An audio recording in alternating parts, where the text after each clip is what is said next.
Shalom jemaat yang terkasih dalam Tuhan Yesus. Salam jumpa dalam program Tuhan adalah Gembalaku. Saudara, kita mendengar satu istilah yang sering disebut belakangan ini, yaitu kata healing, ya, atau ingin bisa melepaskan diri dari kepenatan, kelelahan, dan kita pergi ataupun berangkat mengalami sesuatu yang menyenangkan.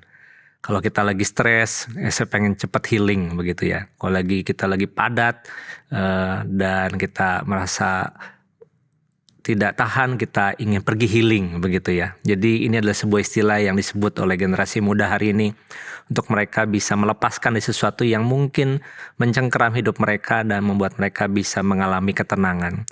Saudara, apakah itu damai yang sejati yang Tuhan mau berikan dalam hidup kita? Nah, setiap kali ada banyak ancaman dan masalah, kita hanya ingin healing, tapi kita tidak mengundang Tuhan untuk masuk ke dalam hidup kita. Saudara, mari kita membaca dari Injil Matius pasal 10 ayat 34 sampai 11 ayat yang pertama. Jangan kamu menyangka bahwa aku datang untuk membawa damai di atas bumi. Aku datang bukan untuk membawa damai, melainkan pedang. Sebab aku datang untuk memisahkan orang dari ayahnya, anak perempuan dari ibunya, menantu perempuan dari ibu mertuanya. Dan musuh orang ialah orang-orang seisi rumahnya. Barang siapa mengasihi bapa atau ibunya lebih daripadaku, ia tidak layak bagiku. Dan barang siapa mengasihi anaknya laki-laki atau perempuan lebih daripadaku, ia tidak layak bagiku. Barang siapa tidak memikul salibnya dan mengikut aku, ia tidak layak bagiku. Barang siapa mempertahankan nyawanya, ia akan kehilangan nyawanya. Dan barang siapa kehilangan nyawanya karena aku, ia akan memperolehnya. Barang siapa menyambut kamu, ia menyambut aku. Dan barang siapa menyambut aku, ia menyambut dia yang mengutus aku. Barang siapa menyambut seorang nabi sebagai nabi, ia akan menerima upah nabi. Dan barang siapa menyambut seorang benar sebagai orang benar, ia akan menerima upah orang benar. Dan barang siapa memberi air sejuk secangkir saja pun kepada salah seorang yang kecil ini, karena ia muridku, aku berkata kepadamu, sesungguhnya ia tidak akan kehilangan upahnya daripadanya. Setelah Yesus selesai berpesan kepada ke-12 muridnya, pergilah ia dari sana untuk mengajar dan memberitakan Injil di dalam kota-kota mereka. Saudara yang terkasih dalam Tuhan Yesus, kita hidup di dalam abad modern seperti ini dan kita cenderung mencari orang yang selalu mencari kedamaian. Kita ingin memiliki ketenangan hidup, hubungan yang mulus, keluarga yang harmonis, dan bahkan pengakuan dari orang lain. Tapi Tuhan Yesus mengatakan sesuatu yang begitu mengejutkan. Jangan menyangka, katanya, bahwa aku datang untuk membawa damai di atas bumi. Aku datang bukan untuk membawa damai, melainkan pedang. Sudah bayangkan, pedang itu berlawanan dengan gambaran seperti kisah Natal yang penuh damai dan lagu-lagu yang menenangkan. Secara naluri, kita ingin memiliki hidup dalam kedamaian. Tapi Tuhan Yesus berkata, kehadirannya dan kepengikutannya akan memunculkan satu kondisi yang sulit, yaitu pilihan yang seakan-akan memisahkan. Saudara, sebenarnya Tuhan Yesus di sini sedang tidak mempromosikan satu kehidupan konflik demi konflik. Dia tidak juga sedang menyangka bahwa kita harus mengasihi keluarga.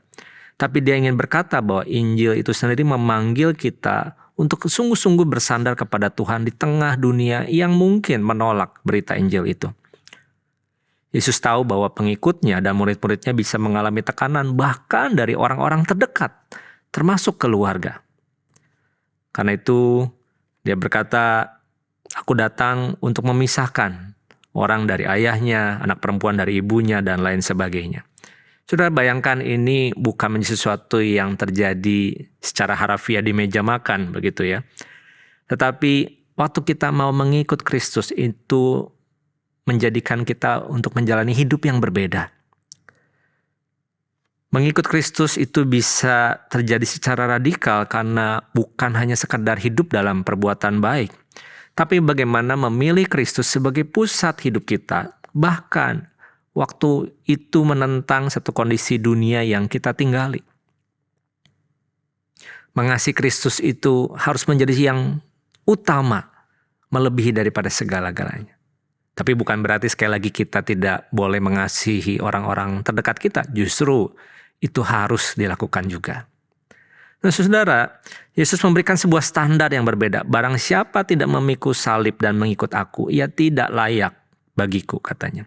Saudara, memikul salib itu seperti gambaran hiperbola, di mana salib itu berbicara kita sedang melepaskan kendali hidup kita. Melepaskan kebutuhan kita untuk selalu ingin menang dan terdepan. Mengikut Kristus artinya hidup kita itu diubah oleh fokus kita kepada Tuhan. Bukan sekadar menjalani sebuah aturan agama atau hubungan sosial yang baik. Jadi ini bicara tentang bukan apa yang kita lakukan, tetapi apa yang sesungguhnya kita cintai di dalam hati kita.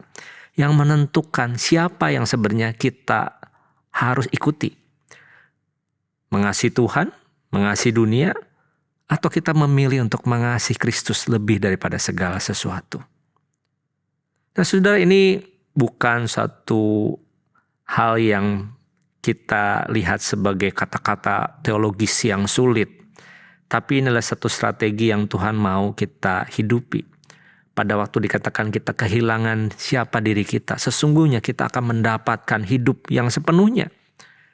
Karena apa yang kita mungkin anggap sebagai kerugian, seperti dipandang aneh, dikucilkan, tetapi sebenarnya itu menjadi sebuah jalan hidup yang lebih nyata. Bukan sekadar hidup yang memiliki damai yang semu di dalam dunia. Tuhan Yesus memberitahu pada muridnya ini, menjelaskan bagaimana tindakan kecil itu mencerminkan kerajaan Allah. Barang siapa menyambutmu, itu menyambut aku, kata Tuhan Yesus. Jadi iman bicara bukan hanya soal siapa yang saya akui, tetapi sebuah tindakan atau langkah yang nyata untuk boleh mengalami kehidupan yang berbuah. Pada waktu kita menunjukkan kehidupan yang penuh dengan cinta kasih, penuh dengan kemurahan hati, bahkan kepada mereka yang terabaikan, kita sedang menunjukkan sebuah berita Injil dalam kehidupan dunia sehari-hari. Saudara, Yesus dikatakan sebagai Sang Raja Damai. Tapi damai itu bukan berarti tidak ada konflik sosial atau emosional. Damai itu justru lahir dari kedamaian dengan Tuhan sendiri. Relasi yang benar yang diletakkan di atas segalanya. Damai itu datang bukan karena dunia menerima kita, tapi karena kita menerima Kristus lebih dari apapun. Saudara, keberanian kita untuk mengikut Kristus bukan berarti tidak akan ada konflik dan masalah dalam hidup kita. Tapi pada waktu saudara dan saya memilih mengikut Kristus dan menjalankan satu wujud nyata dalam tindakan sehari-hari, saya percaya kita akan memiliki dan memegang damai yang sejati. Saudara, mungkin itu adalah salib kita hari ini. Bagaimana kita bersandar menjadikan Kristus sebagai pusat daripada seluruh hidup, tingkah laku dan pikiran perbuatan kita. Maukah kita mengikut Kristus hari ini? Mari kita berdoa. Tuhan, kami tahu mengikut Kristus itu menjadi satu keputusan yang paling penting dalam hidup kami. Kami belajar meletakkan dan melepaskan apa yang selama ini kami pegang untuk hanya bersandar kepada Tuhan. Bahkan sekalipun itu membuat kami bisa bertentangan dengan orang-orang di sekitar kami. Tapi kami tahu bahwa itu tidak akan menjauhkan kami dari mereka, tapi justru kasih Kristus yang akan mendamaikan dan mempersatukan kami di dalam kerajaan Allah. Mampukan kami dan tolonglah kami untuk hidup memikul salib kami hari ini dan bergantung kepada Tuhan saja. Dalam nama Yesus kami berdoa. Amin.